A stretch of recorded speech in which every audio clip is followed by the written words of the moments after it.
বসন জীর্ণ হলে তাকে ছাড়তে হয়, কাপড় নোংরা হলে তাকে পরিষ্কার করতে হয়, তাকে ছাড়তে হয়। কাপড় কখন নোংরা হয়? কাপড় পরে কাজ করলে কাপড় নোংরা হয়।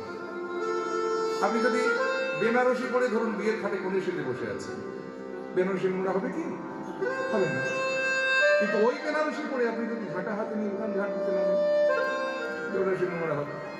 তাহলে কাপড় পরে কাজ করলে কাপড় নোংরা। এই যে পৃথিবীর কর্মক্ষেত্র, এই কর্মক্ষেত্রে আমরা সবাই এসেছি এই কাপড়টা পরে কাজ করতে। আর কাজ করতে করতে কি হলো জানেন? দিনের কাজে ধুলা লাগে অনেক দাগে, হলো দাগে দিনের কাজে ধুলা লাগে অনেক দাগে, হলো দাগে এমনই তপ্ত হয়ে আছে সহ্য করা ভার আমার এই মলিন অহংকার, মলিন বস্ত্র ছাড়তে হবে বয়ে বার আমার এই মলিন অহংকার, মলিন বস্ত্র ছাড়তে হবে। এখন তো কাজ সঙ্গ হলো দিনের অবসান,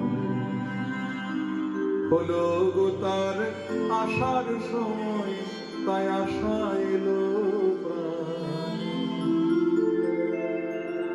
কাজ করতে করতে হঠাৎ গগনে চেয়ে দেখলাম যে আর বেলা নয়, বেলা শেষ, এবার ঘরে ফিরতে হবে। যেই ঘরে ফেরার সময় হয়েছে তখন দেখলাম যে একজন তার আসার সময় হয়ে গেছে। কবি দেখুন এখানে দুটো আশা ব্যবহার করেছেন, আ তলেবায় সাহেবের আশা আর দন্ত সাহেবের আশা।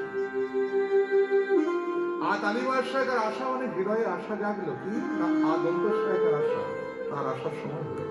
তার আশা এই সাদা কাপড়টা পরিয়ে একদিন তিনি কাজের জায়গায় মনে পাঠিয়েছে।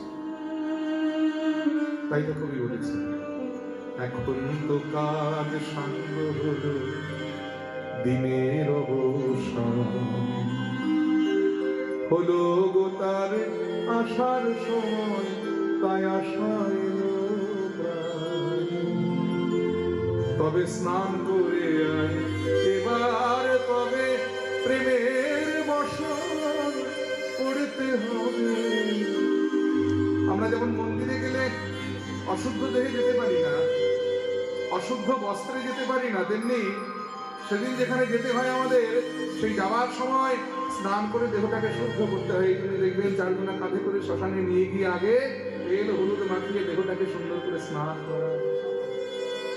কারণ এবার যে প্রেমের বসন করতে হবে, এই নোংরা বসনটা ছাড়তে হবে।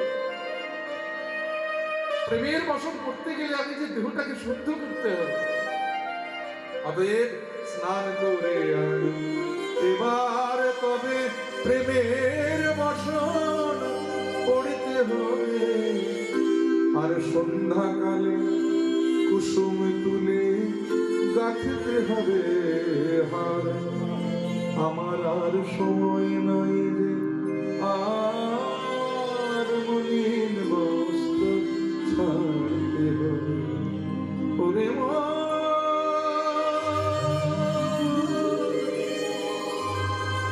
ওরে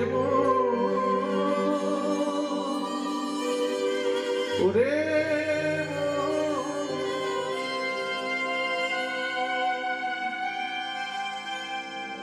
জয় জয়।